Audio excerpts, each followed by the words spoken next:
بچوں کا screen time محدود کریں، بچوں کو کھیلنے، باتیں کرنے، کتابیں پڑھنے اور تخلیقی سرگرمیوں میں لگائیں۔ بچوں کی آنکھوں میں دیکھ کر بات کریں، ان کے جذبات کو سمجھیں اور سب سے بڑھ کر آپ خود موبائل سے باہر آئیں تاکہ بچہ سیکھے کہ اصل دنیا کی جو خوبصورتی ہے وہ اسکرین کی خوبصورتی سے کہیں بڑھ کر۔ بسم اللہ الرحمن الرحیم۔ السلام علیکم ناظرین، کیسے ہیں آپ سب؟ امید کرتا ہوں خیر خیریت سے ہوں گے۔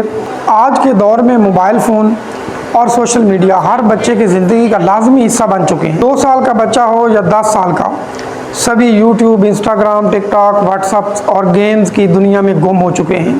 والدین مصروف یا سکون کے لیے بچوں کو موبائل پکڑا دیتے ہیں اور بچے گھنٹوں تک ایسی اسکرین کے سامنے بیٹھے رہتے ہیں جو ان کے ذہن، صحت اور جذبات کو نگل رہی ہے۔ یہ ٹیکنالوجی جہاں سہولت لائی ہے، وہیں بچوں کی ذہنی اور جسمانی نشو و نما کو شدید نقصان پہنچا رہی ہے۔ بچے چڑچڑے اور بدتمیز ہو گئے ہیں۔ والدین کو جواب دینا، غصے میں چیزیں پھینکنا اور والدین کی بات نہ ماننا یہ عام ہو چکا ہے۔ وہ حقیقی دنیا میں بات چیت سے گھبراتے ہیں اور ورچوئل دنیا کے غلام ہو چکے ہیں۔ مستقل موبائل کی اسکرین دیکھنے سے بچوں کی بینائی کمزور ہو رہی ہے۔ چھوٹے چھوٹے بچے چشمہ لگائے اسکول جا رہے ہیں۔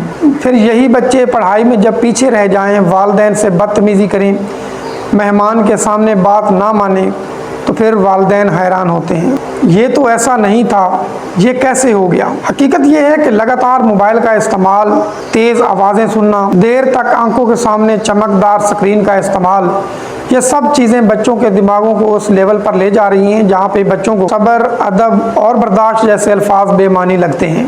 یہ مسئلہ سنگین ضرور ہے، مگر اس کا حل بھی موجود ہے اور یہ حل صرف والدین کے ہاتھ میں ہے۔ بچوں کو مکمل موبائل سے دور رکھنا ممکن نہیں، لیکن ان کا اسکرین ٹائم محدود کرنا یہ ممکن ہے۔ بچوں کا اسکرین ٹائم محدود کریں، بچوں کو کھیلنے، باتیں کرنے، کتابیں پڑھنے اور تخلیقی سرگرمیوں میں لگائیں۔ بچوں کی آنکھوں میں دیکھ کر بات کریں، ان کے جذبات کو سمجھیں اور سب سے بڑھ کر آپ خود موبائل سے باہر آئیں تاکہ بچہ سیکھے کہ اصل دنیا کی جو خوبصورتی ہے وہ اسکرین کی خوبصورتی سے کہیں بڑھ کر ہے۔ اگر آج ہم نے یہ قدم نہ اٹھایا تو کل ہمارا بچہ ہمیں بھی صرف ایک نوٹیفیکیشن ہی سمجھے گا۔ اگر آپ کو ویڈیو پسند آئے تو اس کو لائک کریں، شیئر کریں اور میرے چینل کو سبسکرائب کریں۔